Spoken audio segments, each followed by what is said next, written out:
زه ټولو کې اول خو د خپل لخوا او د قومي وطن پارټۍ د ټولو کارکونانو د لخوا د ټولو ملګرو د لخوا لال باچا حاجي صاحب، جان باچا حاجي صاحب،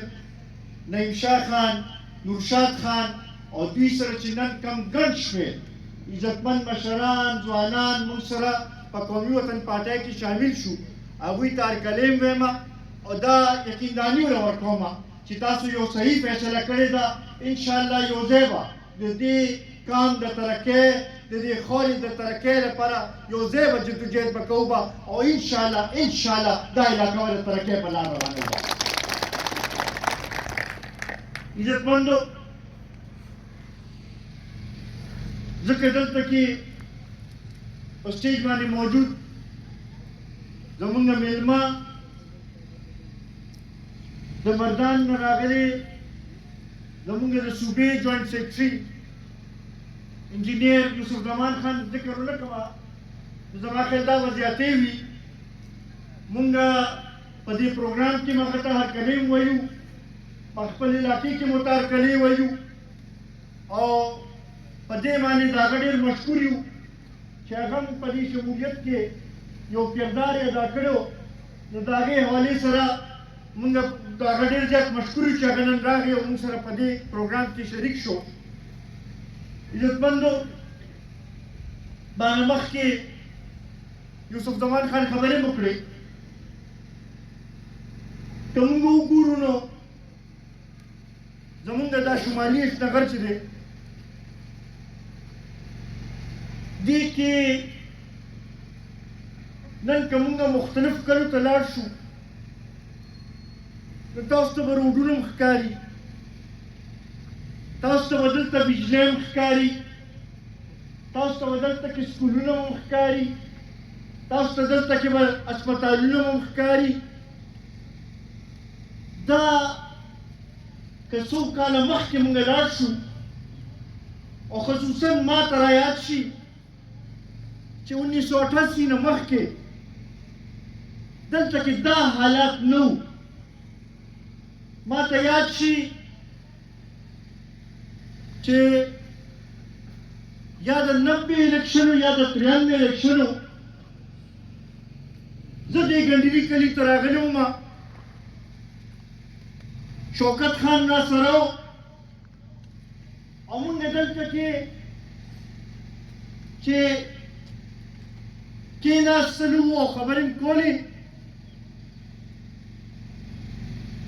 نو هغه وخت سره د ګنډیري د کلي د BHU ذکر راغی چې دا مشر جوړ کړی،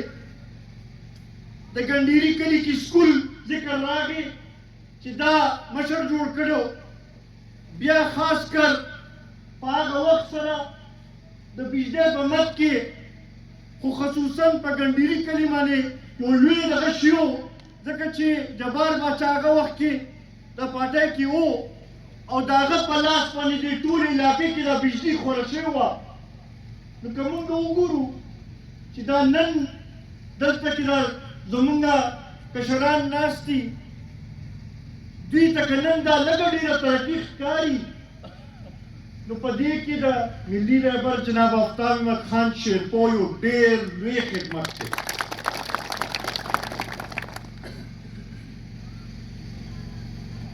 اکثر دا ځوان نسل چې دی دا دې نه نه دی خبر چې دې علاقې کې څه شوي دي او څومره کار شوي دي او چا کړي دي. زما دلته کې ناستې مشرانو ته دا درخواست چې کم از کم تاسو خپل دا کشران په دې خبرې باندې پوه کړئ، هغوی ته دا وښایئ چې دې علاقې کې ترقي کړې ده، دلته کې که خدمت شوی دی او بیا خصوصا دلته کې که د غریبانو د حقوقو تحفظ شوی دی نو دا واحد ملي رهبر جناب آفتاب احمد خان شیرپور کړی دی او د هغوی ملګرو کړی دی.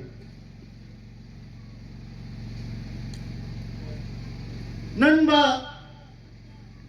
مختلف قسمه خلک راځي، مختلف دعوې به تاسو ته کوي، مختلف شنه باغونه به تاسو ته ښایي، خو په دې باندې وګورئ چې اصل خدمت دلته کې چا کړی دی.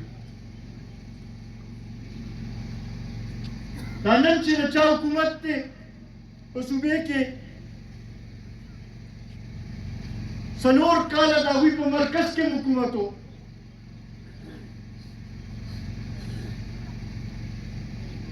که د هغوی ایم پی اے ایم ایل اے لږ ډېر دلته کې کارونه ښایي، نو ګورئ دغه کارونه هم د قومي وطن پارټۍ د وجې نه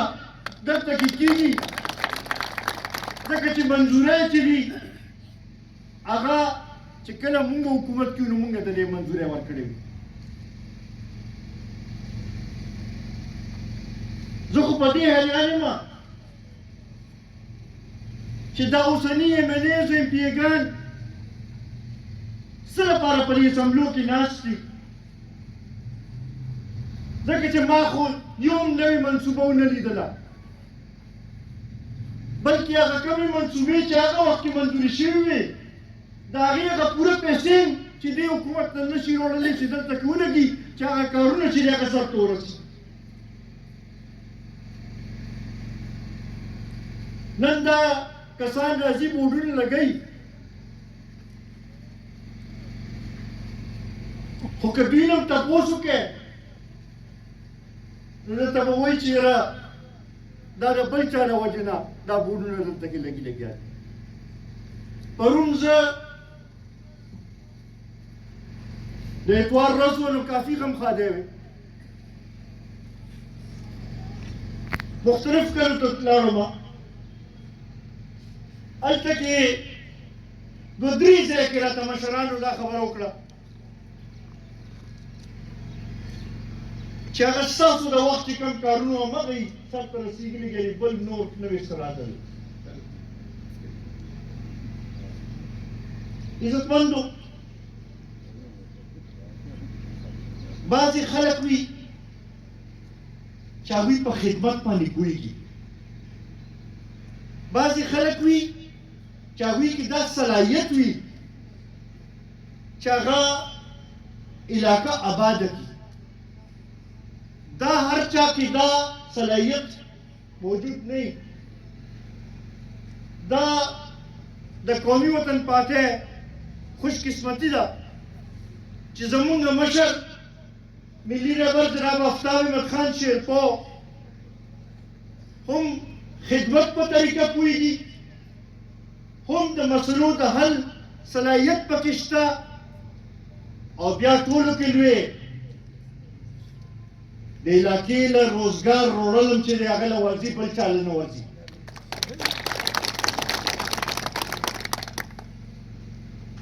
موجوده د صوبایي حکومت چې کوم ترجمانان دي د دې چې کومه پارټي ده د 1 کروڑ نوکرو خو هغوی دعوه کړې وه، خو زه اوس هم دا چیلنج سره ویم چې د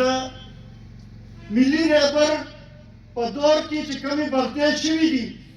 هغه ټولې را یو ځای کړې، نو د دې د 4 کاله کې بلکې په صوبه کې په 9 کاله کې چې څومره کړي د هغې نه ډبل چې دی هغې نه زیات چې دی هغه مشر کړي.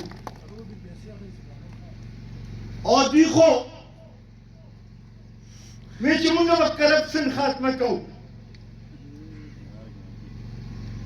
د کرپشن خاتمه د 1 لک روپۍ سکیل باندې وشوه چې د کلاس 4 4 लाख रुपए कीमतों लगे, د چیز سکیل نوکره 6 लाख रुपए कीमतों लगे और दख शांति बिया पे वर्जे چې څومره سکیل زیاتی کیا هغومره قیمت په جاتی دو.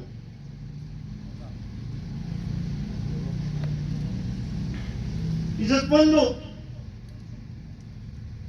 دایي هغه مشر چې کله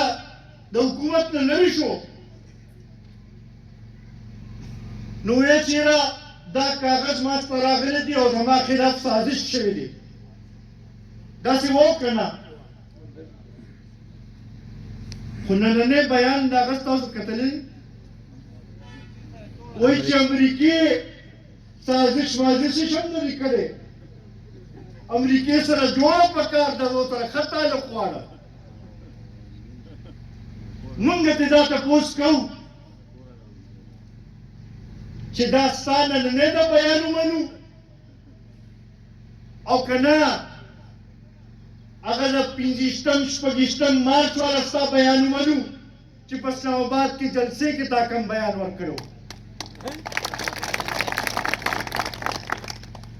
مونږ ستا کومه خبره ومنو د اقتدار کې راتلو نه مخکې خو تا د 1 کروڑ نوکرو وعده کړې وه د مدینې ریاست جوړولو خبره دې کړې وه د 50 لکه کورونه جوړولو خبره دې کړې وه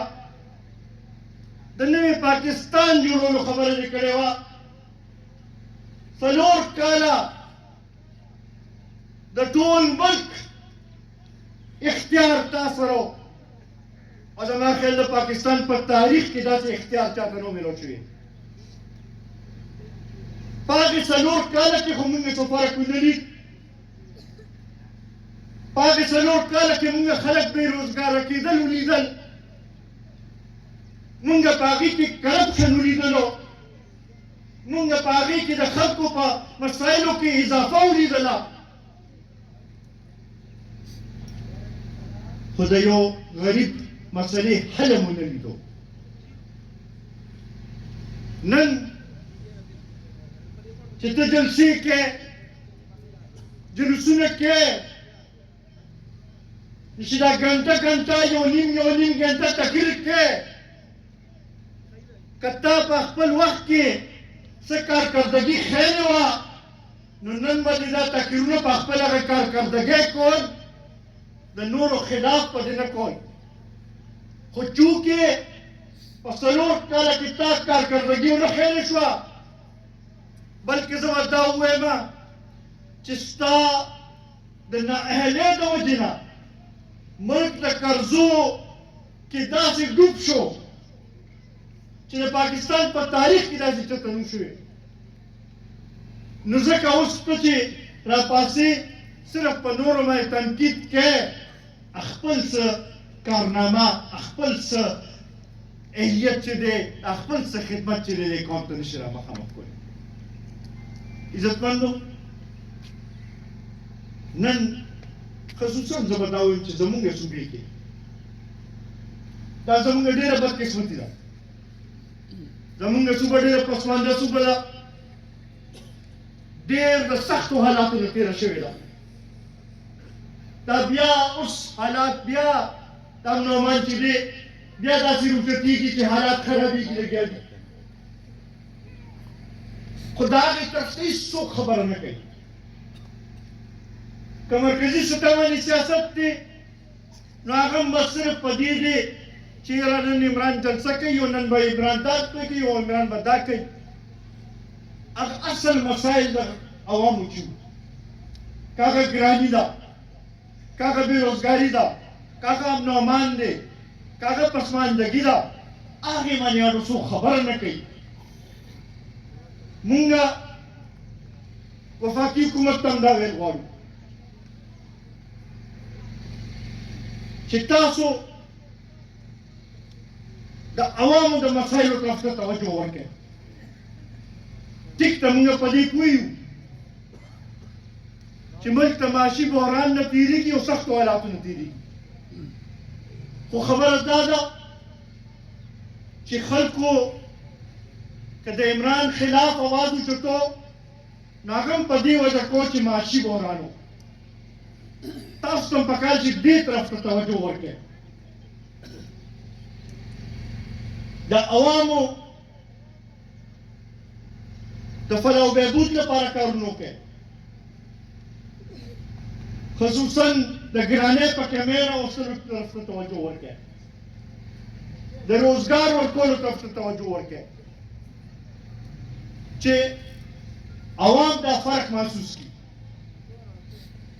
ځکه چې عوام خوشحاله نو هغه حکومت هم ښایي او هغه ملک هم هغه شانتې بیا ترقي کوي. بیا ورسره خصوصا زمونږ د صوبې ډېر مسایل دي. نن سهار ما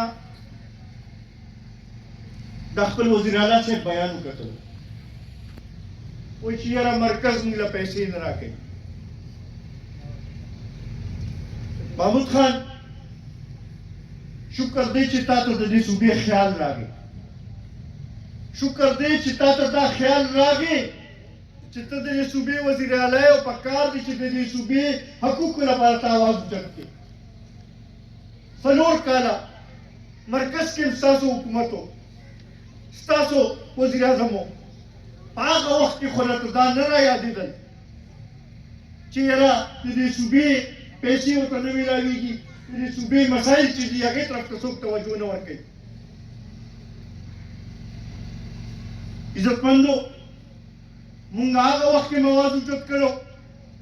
نن هم دا آواز اوچتوو او مرکزي حکومت نه دا مطالبه کوو چې ټیک ته حکومت ولا بل چا وي، خو د دې صوبې خلک چې هغه د دې ملک اوسېدونکي دي دوی له توجه ورکړئ، د دوی د مسایلو حل لپاره کوشش وکړئ. عزتمندو، زه یو ځل بیا د